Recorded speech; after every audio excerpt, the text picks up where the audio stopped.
Sir बीच में इस तरह के भी स्टेटमेंट्स आए कि अंबिका सोनी द्वारा ये कहा गया, जब आपके उत्तराधिकारी की लड़ाई हुई पंजाब की सियासत में, तो अंबिका सोनी ने ये कहा कि सिर्फ एक सिख ही है जो पंजाब का सीएम हो सकता है, क्योंकि ये और ये मैं समझता हूँ बिल्कुल गलत बोले अंबिका सोनी जी ने।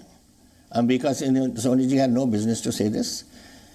ये इन पंजाब हमारे हिंदू, सिख, मुसलमान, ईसाई, बौद्धी, जैनी जो मर्जी हो, we are Punjabis, we are पंजाबियत। एंड टू से कि Hindu cannot become chief minister, it is absolutely wrong on her part to have said this.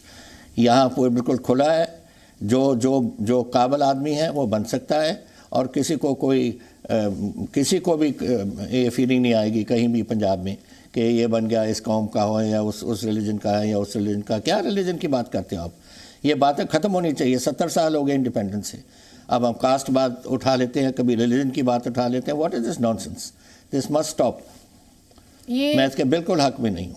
जी, आप इसके बिल्कुल हक में नहीं, क्योंकि जब सुनील जाखड़ जी का नाम आपके उत्तराधिकारी के तौर पर सबसे आगे बताया जा रहा था, तो इसी तरह की खबरें आई, क्योंकि वो और मैं आपको बताऊं जी, नहीं मेरी बात सुनो। जब गुरदासपुर लड़ रहे थे सुनील जाखड़ जी और मैं चीफ मिनिस्टर था, मैं उनके मेरे वहाँ लड़ाई में मैंने वहाँ स्टेज पे कहा था कि Sunil Jakhar ji will be the next chief minister of Punjab.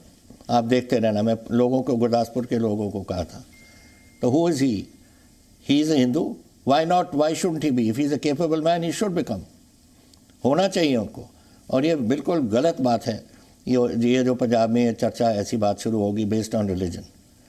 And a senior person like Ambika Soni ji को नहीं करना चाहिए था। जाखड़ जी आएंगे आपके साथ? कौन कौन से बड़े नेता आ रहे हैं आपके साथ? ये नहीं मुझे मालूम आएंगे। This has got nothing to do with मेरे साथ अब आना या नहीं आना। मैं बात कर रहा हूँ जब वो पार्लियामेंट के इलेक्शन लड़ रहे थे, पिछली पार्लियामेंट के 2 साल पहले, तब मैंने उधर कहा था कि अब इनको जिताओ यहाँ से, और एक दिन आप देखना ये चीफ मिनिस्टर बनेंगे पंजाब के।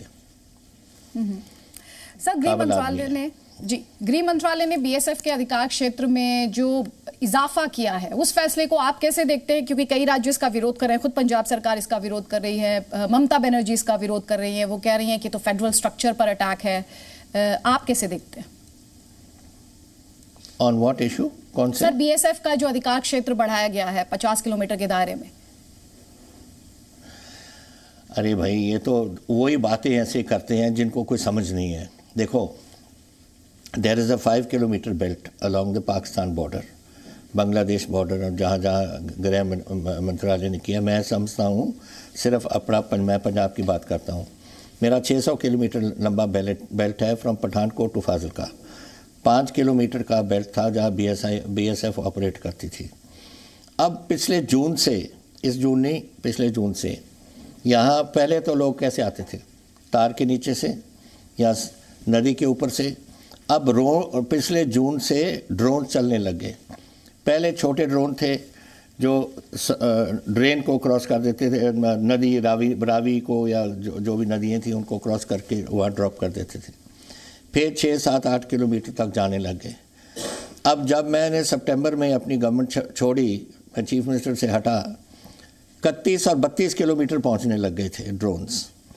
और ये आप देखना आने वाले टाइम में इसकी इंड्योरेंस भी बढ़ेगी, इसकी कैरिंग कैपेसिटी भी बढ़ेगी, और 50, 60, 70, 80 किलोमीटर तक जा सकते हैं। आप जानते नहीं कि अफगानिस्तान में क्या हुआ? टैंपा फ्लोरिडा से कंट्रोल कर रहे थे, बगराम एयरफोर्स बेस अफगानिस्तान के बीच 3000 miles away they were controlling drones. तो ये हो रहा है। अब जो 31 किलोमीटर की दूरी पे उनके ड्रोन आने लग गए, वो 5 किलोमीटर से बाहर नहीं है। फिर किसकी ड्यूटी है इसको पकड़ने के लिए? It is BSF and Punjab police, ये जॉइंटली वर्क करेंगे इसमें। पहले भी यही हुआ था, जब झगड़ा हुआ था पंजाब में फौज भी थी, बीएसएफ भी थी, सीआरपी भी थी, पंजाब पुलिस भी थी। इसका मतलब ये तो नहीं कि बाकी गवर्नमेंट्स ने या गवर्नमेंट ऑफ इंडिया ने संभाल लिया था सरकार को। प्रेसिडेंट्स रूल था, गवर्नर ने किया, उसके बाद बेअंत सिंह जी आए, उनका शासन चला। तो these are all elected governments. तो सिक्योरिटी के लिए और बात होती है और इलेक्टेड गवर्नमेंट ऑल होते हैं। Why are you linking them up and saying BSF कोई मेरा पंजाब गवर्नमेंट चलाएगी यहाँ? बट नेशनल सिक्योरिटी के मसले में अगर वो 50 किलोमीटर कहें या 100 किलोमीटर कहें या 150 किलोमीटर चाहें, it has to be done. Parneet Kaur ji को कांग्रेस पार्टी से नोटिस आया था सर। आज उन्होंने कैप्टन फॉर 2022 का पोस्टर भी लगाया सोशल मीडिया अकाउंट्स पर। इमोशनली कितना डिस्टर्बिंग है, क्योंकि आपने खुद एक नोट लिखा था, आपने कहा था कि आपका और राजीव गांधी जी का साथ जो है वो कई दशकों पुराना है। उस पार्टी में पहले आपके साथ, फिर परनीत कौर जी के साथ ये सब कुछ इस तरह से नोटिस आना, ये कितना इमोशनली डिस्टर्बिंग है? मैं तो देखा भी नहीं, मैं तो इनके जो आते हैं पोस्ट वगैरह मैं तो पढ़ता भी नहीं कांग्रेस के। क्या मैं तो देखा नहीं क्या किया, मेरे खिलाफ पोस्ट किया इन्होंने। करें, पार्टी विरोधी गतिविधियों का नोटिस सर परनीत कौर जी को दिया गया था। वो मुझे को then she will answer it. जो उन्होंने कह दिया, जो अखबार में आ गए कि वो जवाब देंगे उसका। और जो उन्होंने कैप्टन फॉर 2022 जो का मर्जी पोस्टर करते, लगाया, जो मर्जी करते रहे, यू कैन नॉट। देखिए बात सुनो, दिस इज अ डेमोक्रेसी। आपने कहा डेमोक्रेसी है, डेमोक्रेसी में सबको राइट होते हैं वो क्या करना चाहते हैं। अगर मुझे एक पार्टी नहीं चाहती तो मैं ज़बरदस्ती से उनके साथ बैठा रहूं? मैं छोड़ दूंगा, फिर मैं अपना पोजीशन अपने आप ढूंढूंगा कि क्या मेरे लिए ठीक है। और मैं अभी रिटायर होने को तैयार नहीं। लोग कहते हैं उम्र हो गई, कोई बात नहीं। अब मैं बिल्कुल, मेरे में बहुत दम है अब लड़ने को, और मैं लड़ूंगा कई साल। तो मुझे ना छोटापन समझें। मैं फ़ौज में रहा हूँ, मैं जानता हूँ कैसे चीज़ों का सामना करना पड़ता है। तो आपका लड़ने वाला जज्बा है सर, इसी जज्बे के बहुत सारे आपके फैंस हैं, सिर्फ पंजाब नहीं, ना सिर्फ भारत में बल्कि दुनिया भर में आपको जितना क्लोजली फॉलो किया जाता है, स्पेशली जो इंडियंस देश के बाहर भी रहते हैं, आपके जज्बे को लेकर किसी के जहन में कभी डाउट नहीं रहा है। लेकिन आपसे जो मेरा सवाल है वो, आपने एक लंबा दौर देखा है राजनीति का। वैल्यूज की बात होती थी पुराने जमाने की राजनीति में, प्रिंसिपल्स की बात होती थी पुराने जमाने की राजनीति में, अनुशासन की बात होती थी पुराने जमाने की राजनीति में। अगर मैं गलत होंगी तो आप दुरुस्त कर दीजिएगा, क्योंकि राजनीति में यह भी कहा जाता है कि सब कुछ जायज है। मौजूदा राजनीति को लेकर क्या आप क्या महसूस करते हैं? देखिए, पंजाब में नहीं है कभी, पता नहीं मैंने, मुझे यूपी में, बिहार में या क्या होता है मुझे नहीं पता। I don't know that politics. यहाँ पॉलिटिक्स और किस्म की है। We fight our battles in the field, बाकी हम ठीक एक साथ सब चलते हैं। और ये कम्युनलिज्म नहीं, हमारा धर्म बताता है, कम्युनलिज्म नहीं।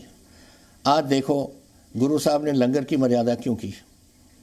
उसका मतलब ये, क्योंकि पहले कास्ट एक दूसरे से रोटी खाना नहीं खाते थे एक साथ, बैठा के खाने वाला भी मिक्स संगत होती थी और देने वाला भी किसी कास्ट भी हो सकता था। कोई नहीं पूछता कि तू किस कास्ट का है और मुझे क्यों रोटी दे रहा।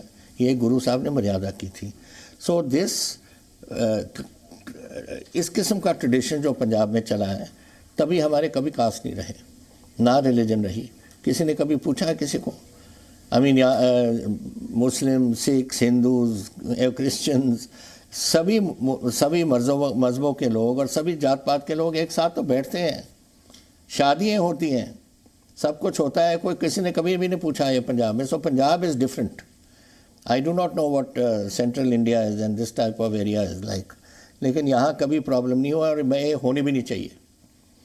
आप देखो, जब इतना यहाँ चल रहा था और 35,000 लोग मरे थे वो टेररिज्म के फेज़ में, बचा कैसे पंजाब?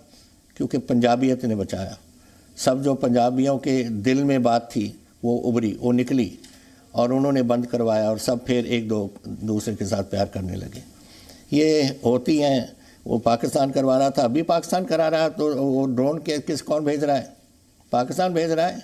किसके लिए भेज रहा है? किसको भेज रहा है? क्यों भेज रहा है? कहाँ वो हथियार इस्तेमाल होंगे? क्या इनकी सोच है? ये तो सिद्धू को सोचनी चाहिए ऐसी बातें कि तू क्या कराना चाहता है पंजाब में। Presenting B News app, available on Google Play and App Store. Download it now.